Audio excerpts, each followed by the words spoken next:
ठीक है, तो स्टार्ट करते हैं। Non Mendelian inheritance. Non Mendelian का मतलब है कि जो मेंडल के बाद हमारे पास बहुत सारी एक्सेप्शंस आई हैं इनहेरिटेंस की, वो हम देखते हैं।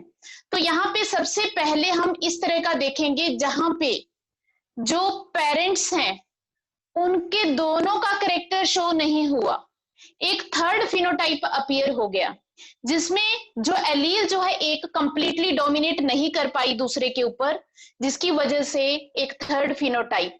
मेंडल वाले में हमने क्या देखा था, दो ही फिनोटाइप थे, या तो टॉल या ड्वार्फ, या तो रेड कलर या व्हाइट कलर, या तो हम कहते हैं पॉड कंस्ट्रिक्टेड है, पॉड फ्लैट है, ये देख रहे थे।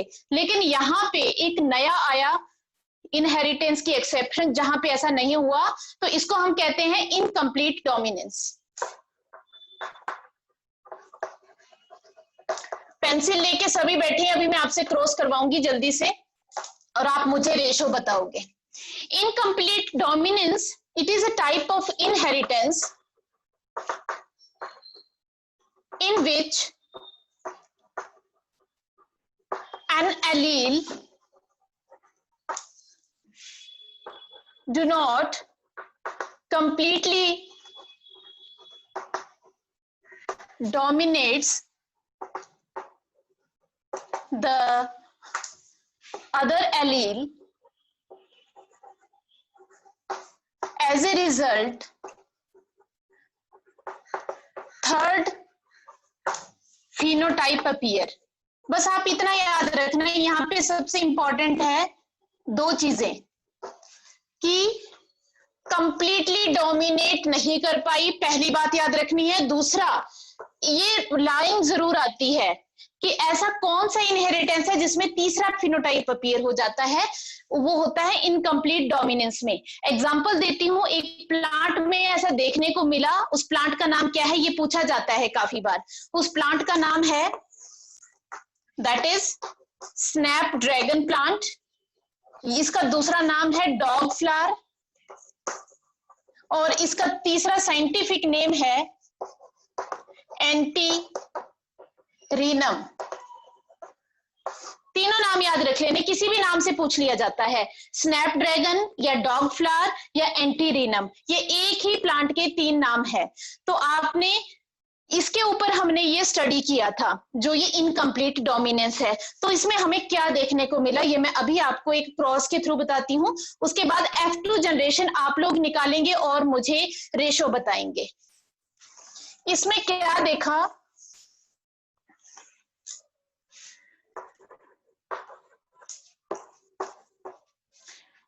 यहाँ पे ये कलर ऑफ फ्लावर हमने करेक्टर लिया, कलर ऑफ फ्लावर। इसमें दो तीन तरह के फ्लावर्स पाए जाते हैं, हमने दो फ्लावर लिए, एक तो थे रेड कलर के और एक थे व्हाइट कलर के फ्लावर। ठीक है, अब हमने क्या किया, सबसे पहला काम होता है गैमीट्स की फॉर्मेशन। ये बन गए गैमीट्स बाय सेग्रीगेशन, सेपरेट हो गई, गैमीट्स बन गए। अब हम पुनेट क्रॉस के थ्रू देख लेते हैं। ध्यान रखें, पुनेट क्रॉस को चेकर बोर्ड भी कह देते हैं कई बार, तो कंफ्यूज नहीं होना, what is checker board, Punnett square को ही कह देते हैं। ये चेकर बोर्ड भी है, पुनेट स्क्वायर भी कहा जाता है। तो इस साइड इस ऑर्गेनिज्म के रख लो, और इसके हम एक जो है मेल पार्ट हम मानते हैं, एक फीमेल पार्ट हम मान लेते हैं। ठीक है, ऐसे मान के चलते हैं, या अलग अलग हैं तो अलग अलग से लेके चलते हैं। एक साइड हमने ये रखा, एक साइड ये फ्लावर लिया था, तो इनके बीच में हमने क्रॉसिंग करवाई। तो क्या देखा गया, सारे कैसे थे, रेड कलर के। सारे कैसे होने चाहिए, रेड कलर के, कलर। लेकिन यहाँ, हाँ, लेकिन यहाँ पे देखने को क्या मिला, ये सारे के सारे पिंक कलर के थे।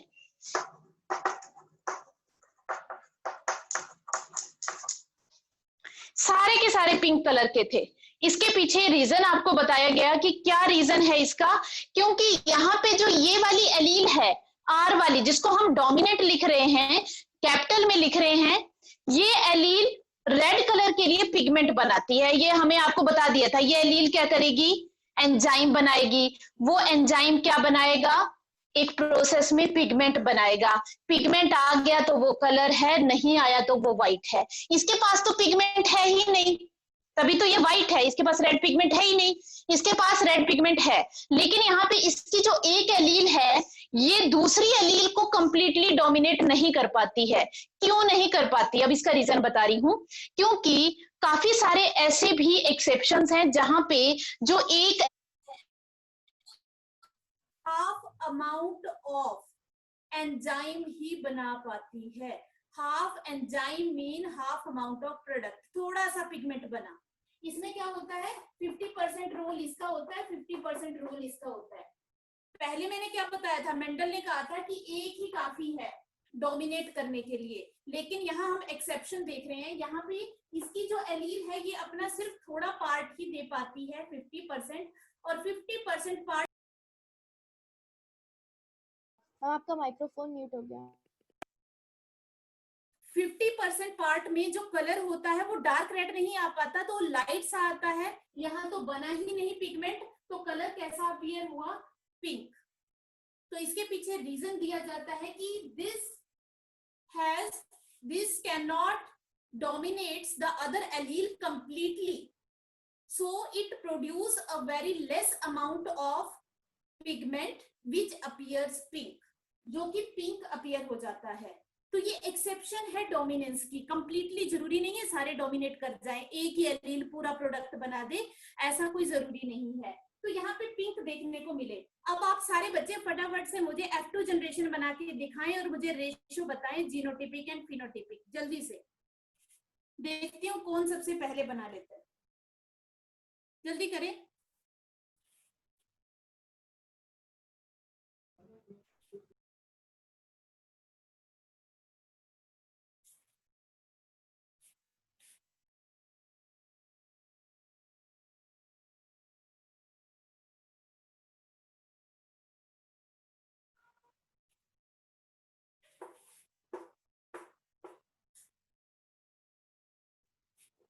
इनके गैमेट्स बनाएं और इनको क्रॉस करें। ये दोनों के दोनों कैसे हैं, अब यहाँ पे these are pink।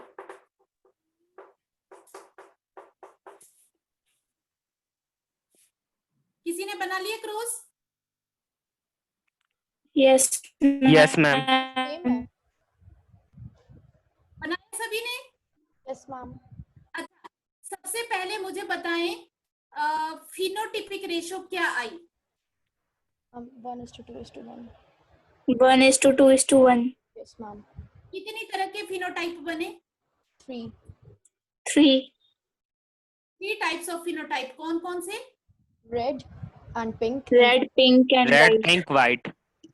Good, very good. तो यहाँ पे हमारे पास जो आएगा वो क्या आएगा, आर स्मॉल आर और R small R, capital R, capital R, capital R small R, capital R small R, small R, small R. तो हमारे पास अगर हम फिनोटाइप की बात करें तो ये होगा रेड, ये होगा पिंक, ये होगा पिंक और ये होगा व्हाइट। तो हमारे पास 3 फिनोटाइप आए, रेड, पिंक, व्हाइट। रेड है 1, पिंक है 2 और व्हाइट है 1। अब मुझे जीनोटिपिक रेशियो बताओ कितनी आई? 1:2:1। 1:1। कितने फिनोटाइप हैं, सॉरी जीनोटाइप? हम 3। 3। 3। ठीक है, कौन कौन से हैं? R R, capital R small R, small R small R. ये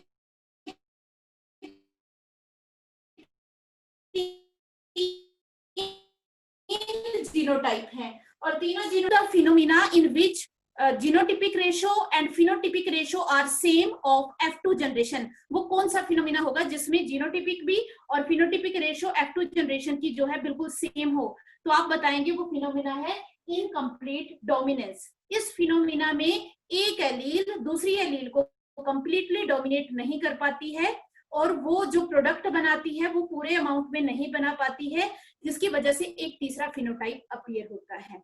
सभी बच्चों को ये वाला इनहेरिटेंस क्लियर है? Yes ma'am. Yes ma'am. बाकी बच्चों की भी आवाज आनी चाहिए, सभी की। सभी बच्चों को क्लियर है ये वाला? Yes ma'am.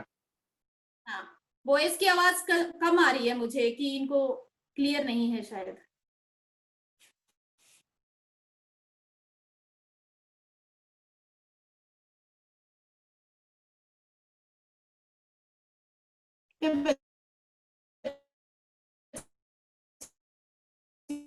बॉयज बहुत सारे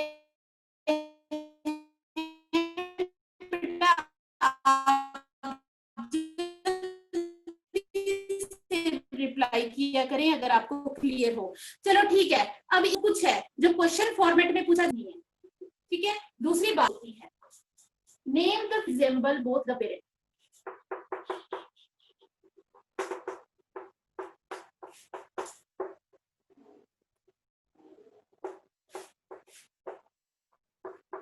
इस लाइन का मीनिंग क्या है? दीप्ति रंजन आप बताओगे इस लाइन का मीनिंग क्या बना?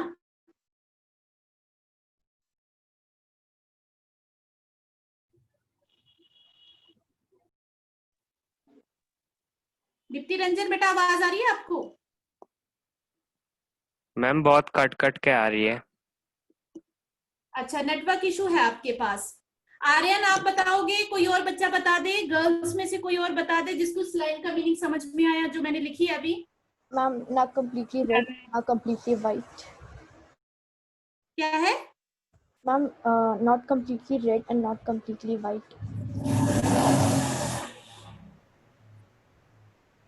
मेरी आवाज कट के आ रही है आप लोगों को? नहीं मैम सही आ रही है, बिल्कुल सही आ रही है मैम। चलो फिर ठीक है, मुझे ये लगा कि कहीं पे इसकी चार्जिंग ना खत्म हो गई, आवाज कम आने लगी। अच्छा, इसमें क्या है कि ऐसा आप बताए एग्जाम्पल जहां पे F1 जनरेशन का जो कैरेक्टर है वो उसके पेरेंट से मैच ही नहीं करता, तो ये इनकम्प्लीट डोमिनेंस में होता है, क्योंकि एक पेरेंट रेड था एक व्हाइट था और F1 जनरेशन क्या है? पिंक। तो ये क्वेश्चन आपको इस तरह से भी पूछा जा सकता है।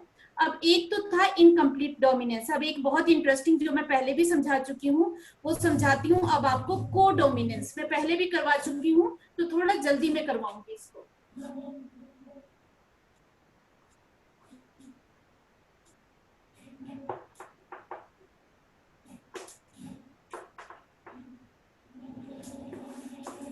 जब को वर्ड आता है, को का मतलब होता है साथ में ही, को डोमिनेंस, जिसमें कोई भी एलील्स ना कोई डोमिनेंट होगी ना कोई रिसेसिव होगी, दोनों की दोनों अपना कैरेक्टर शो कर देंगी इन F1 जनरेशन। तो that is known as incomplete co dominance. Co dominance में क्या है? Neither allele is, it is a type of inheritance in which neither of allele is dominant or recessive. Both express themselves in F1 generation. अब तो सबकी pencil बिल्कुल हाथ में हो, इसमें सारे क्रॉस में आपसे ही करवाऊंगी, आपको एक बार बता दूंगी, क्रॉस करके आप मुझे रिजल्ट बताते रहेंगे। अब इसमें क्या है, एलील्स के बीच में डोमिनेंट और रिसेसिव वाली रिलेशनशिप ही नहीं है, जो दोनों है दोनों अपने आप को एक्सप्रेस कर देंगी F1 में। तो इसका एग्जाम्पल है AB ब्लड ग्रुप। एग्जाम्पल है इसका AB, सारे ब्लड ग्रुप्स नहीं, सिर्फ एक blood group AB blood group. इसमें हमें को डोमिनेंस देखने को मिलता है। अब हम देख लेते हैं AB ब्लड ग्रुप को हम करेंगे तो हम ब्लड ग्रुप्स वाला पार्ट ही देख लेते हैं कि ब्लड ग्रुप कौन कंट्रोल करता है। मैंने आपको पहले भी पढ़ाया था किस तरह से कंट्रोल होता है ब्लड ग्रुप्स का। ब्लड ग्रुप्स किस तरह से कंट्रोल्ड होंगे? जीन फॉर ब्लड ग्रुप, हमारे अंदर जो बेटा ब्लड ग्रुप्स हैं उनके लिए कौन सी जीन होती है? किसी बच्चे को याद है? मैंने एक बार कराया आई भी जीन। था। ये हमारे ब्लड ग्रुप्स को कंट्रोल करती है। ये हमारे ब्लड ग्रुप को कैसे कंट्रोल करती है? By the formation of sugar polymers and antigens, ठीक है, on the surface of RBC. RBC के सरफेस के ऊपर कुछ शुगर पॉलीमर्स होते हैं और इनके एंड पे यहाँ पे एंटीजन होता है। तो तो आई जीन इनकी फॉर्मेशन करती है इन एंटीजेंस की, ठीक है। तो कौन कौन से एंटीजेंस होते हैं? एंटीजन ए, एंटीजन बी, ये बनते हैं। तो हमारे पास आई जीन की 3 तरह की एलील्स प्रेजेंट हैं। अभी तक तो हमने क्या पढ़ा था? According to Mendel paired factor, हमने कहा था एक इंडिविजुअल में या एक ऑर्गेनिज्म की पॉपुलेशन के अंदर एक कैरेक्टर के लिए 2 एलील होती हैं। ये उसकी एक्सेप्शन है, यहाँ पे 2 नहीं है, 2 से ज्यादा एलील। तो इसकी कितनी एलील है और कौन कौन सी है? जल्दी नाम बताएंगे मुझे। IA, IB IB, IO और I, ओनली I। हाँ, IA, IB and small I, ये 3 एलील होती हैं हमारे में, हमारी पूरी पॉपुलेशन में। लेकिन ध्यान रखना है कि हमारे अंदर तो सिर्फ 2 ही होंगी, क्योंकि हमें एक फादर से मिलती है, एक मदर से मिलती है। तो इन तीनों में से कोई सी भी 2 हमारे अंदर प्रेजेंट हो सकती हैं अकॉर्डिंग टू अवर पेरेंटेज, जो हमारे पेरेंट्स में प्रेजेंट थी। तो ये तो है 3 एलील। अब जो IA है, ये एंटीजन शुगर प्लस एंटीजन ए बनाती है, ये शुगर प्लस एंटीजन बी बनाती है, और ये नो एंटीजन, कोई नहीं बना। ये 3 चीजें क्लियर करके चलना है कि कौन सा शुगर पॉलीमर, इसका शुगर पॉलीमर अलग है, इसका शुगर पॉलीमर अलग है, और ये तो इस तरह का कुछ बना ही नहीं रही। तो इसको हमने क्या कह दिया कि ये कोई भी एंटीजन नहीं बनाती है। अब यहाँ पे अब हम ब्लड ग्रुप्स की बात कर रहे हैं। अब इसमें IA और IB, these are dominant over small I। ये दोनों डोमिनेंट है इसके ऊपर। अगर मीन्स ये इसके साथ इनमें से कोई भी प्रेजेंट हुई तो ये अपने आप को एक्सप्रेस नहीं कर पाएगा। तो ये दोनों डोमिनेंट है। तो ब्लड ग्रुप्स में डोमिनेंट रिसेसिव रिलेशनशिप भी है, लेकिन किसके बीच में है? कैपिटल IA और स्मॉल I के बीच में, IB और स्मॉल I के बीच में जो रिलेशनशिप है वो डोमिनेंट रिसेसिव रिलेशनशिप है। लेकिन अब जब ये दोनों साथ में प्रेजेंट होंगी तो ये दोनों allele dominant recessive relationship show नहीं करेंगी, ये दोनों की दोनों अपने आप को एक्सप्रेस करेंगी। देखते हैं कैसे करती हैं। अभी देख लेते हैं, एक चार्ट में बना लेती हूँ आपको।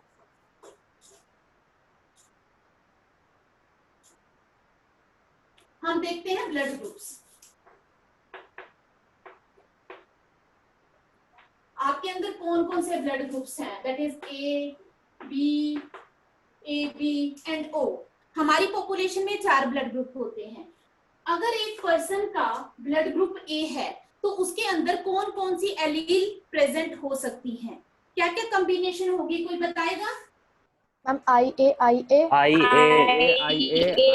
और small I. and small I।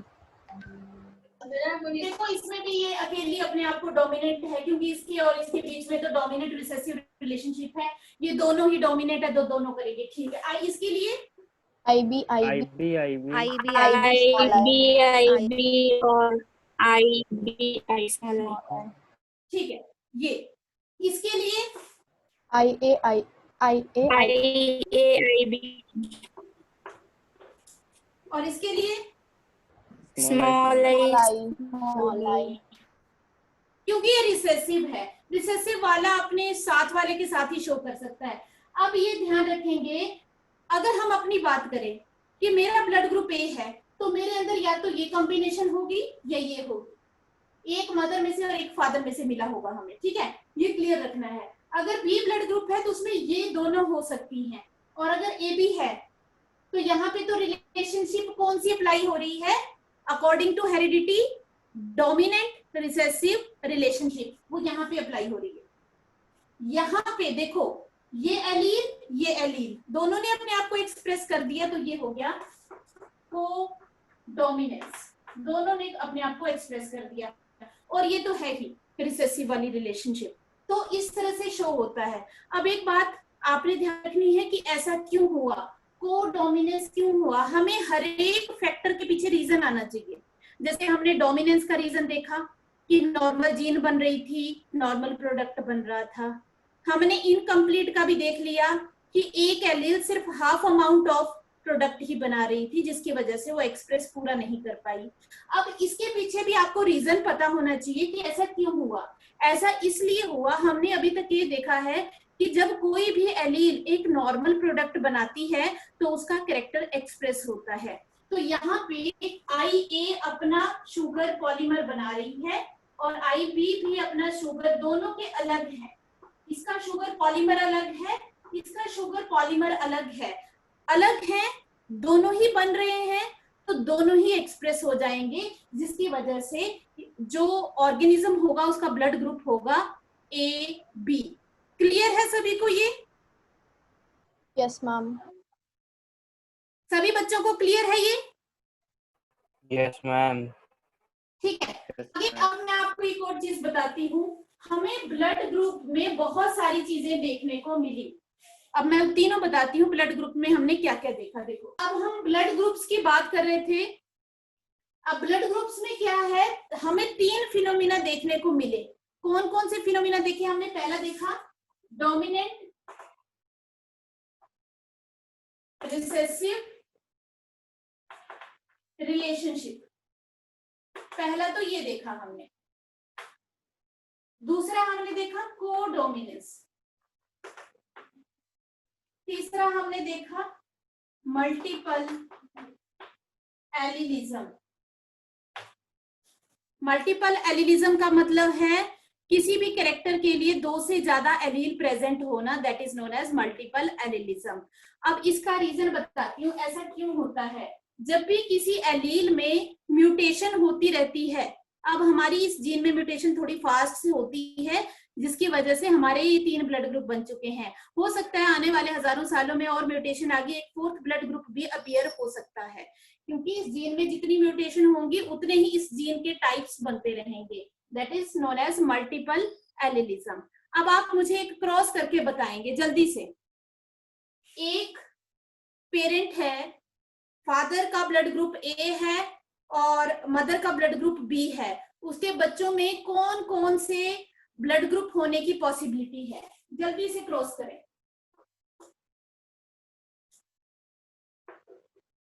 Father का है A और मदर का ब्लड ग्रुप है B, तो उनके बच्चों में किस किस ब्लड ग्रुप होने की पॉसिबिलिटी है?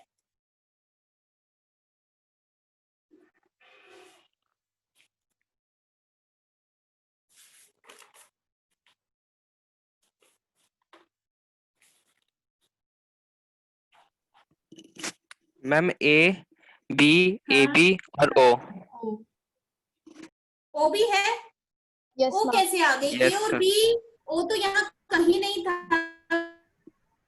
मैम IA और I का भी है ना, IA I और IB I का। Yes, ma'am.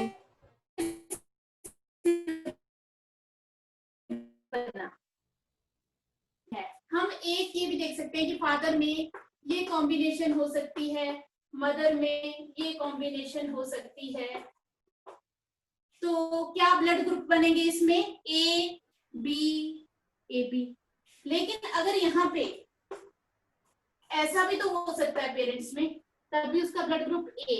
तो जब ये दोनों मिलेंगे आपस में तो ब्लड ग्रुप बच्चे का O भी हो सकता है। तो इसमें सरप्राइज होने वाली बात नहीं होती कि पेरेंट्स में दोनों में O ब्लड ग्रुप नहीं था और फिर भी उनके चाइल्ड में O ब्लड ग्रुप है। ये कैसे पॉसिबल हो सकता है? तो इसमें बताया जाता है ये इसलिए पॉसिबल हो सकता है क्योंकि अगर उनके पास एक रिसेसिव एलील जो है O वाली प्रेजेंट हो तो वो दोनों ज्वाइन करके प्रोबेबिलिटी हो सकती है कि बच्चों में O ब्लड ग्रुप भी हो।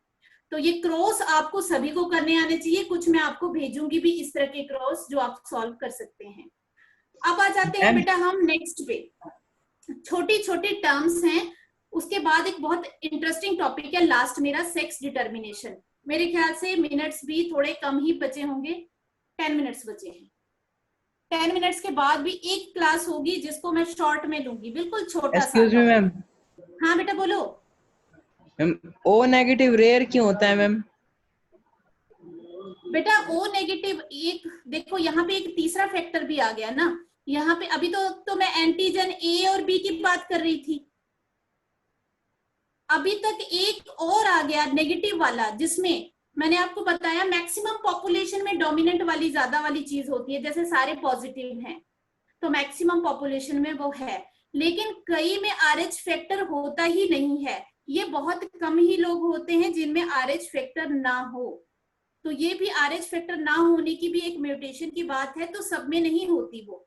तो बहुत कम लोग होंगे जिनमें RH factor, RH positive, RH negative, तो पॉजिटिव वाले ज्यादा लोग होते हैं और नेगेटिव वाले लोग बहुत ही कम होते हैं। आप जितने भी नेगेटिव ब्लड ग्रुप देखेंगे तो वो बहुत ही कम पाए जाते हैं, रेयरेस्ट होते हैं, और पॉजिटिव वाले ही ज्यादा पाए जाते हैं। इसके पीछे दो रीजन होते हैं। ड्यूरिंग इवोल्यूशन ये देखा जाता है कि सर्वाइवल के चांसेस किसके साथ सबसे ज्यादा होते हैं, तो वो पॉजिटिव वालों के साथ ज्यादा हैं। अभी हम इवोल्यूशन का चैप्टर पढ़ेंगे ना, तो आपको पता चलेगा जब नेचुरल सिलेक्शन होता है किसी ऑर्गेनिज्म का, तो उसमें ये देखा जाता है कि बेस्ट अडेप्टेड ऑर्गेनिज्म कौन है नेचर में, उसी का कैरेक्टर मैक्सिमम ऑर्गेनिज्म में पाया जाता है। वो इवोल्यूशन में क्लियर हो जाएगा आपको, नेगेटिव पॉजिटिव वाला भी। ठीक है बेटा? मैम हाँ, ये खुद से कर सकते हैं कि मतलब आर्टिफिशियली तरीके से, कि हमें मतलब अगले बच्चे में वो वाला चाहिए, मतलब यही जैसे ए ब्लड ग्रुप चाहिए या देखो फिर बेटा, ओ चाहिए? ये पता क्यों नहीं हो सकता? ये इस वजह से नहीं हो सकता क्योंकि जो गैमीट्स हैं उनके अंदर का जेनेटिक मटेरियल आपको पता करना पड़ेगा कि उसके अंदर जेनेटिक मटेरियल कौन सा है। तो अभी तक जो ह्यूमन जो गैमीट्स है और एम्ब्रियो है उसके ऊपर रिसर्च अलाउड ही नहीं है गवर्नमेंट की तरफ से, कि एम्ब्रियो के ऊपर कोई रिसर्च नहीं की जा सकती है। अगर ऐसा होता तो हम सिर्फ ब्लड ग्रुप्स की जीन ही चेंज नहीं करते, हम इंटेलिजेंस की जीन चेंज कर देते, हम और बाकी जीन्स चेंज कर देते, जो हमें चाहिए थी हम वो जीन्स उसमें एडअप कर देते या रिमूव कर देते। तो ये वाली जो अलाउड ही नहीं है कि एम्ब्रियो के ऊपर किसी भी तरह की रिसर्च इस तरह से की जाए कि उसके DNA को अल्टर किया जाए, ये अलाउड नहीं है बेटा। ठीक है? यहाँ पे सिर्फ यस मैम। प्रोबेबिलिटी है। ठीक है, अब मैं बात आती हूँ, कुछ टर्म्स आपको बता रही हूँ, आपको क्लियर हो जाएंगी, क्योंकि अगर आपके नोट्स में आपको मिली या आपकी बुक में आपको मिली तो वहां पे आपको लगेगा ये पता नहीं क्या टर्म्स हैं। बहुत ही इजी सी टर्म्स हैं, वो मैं आपको अभी बता देती हूँ।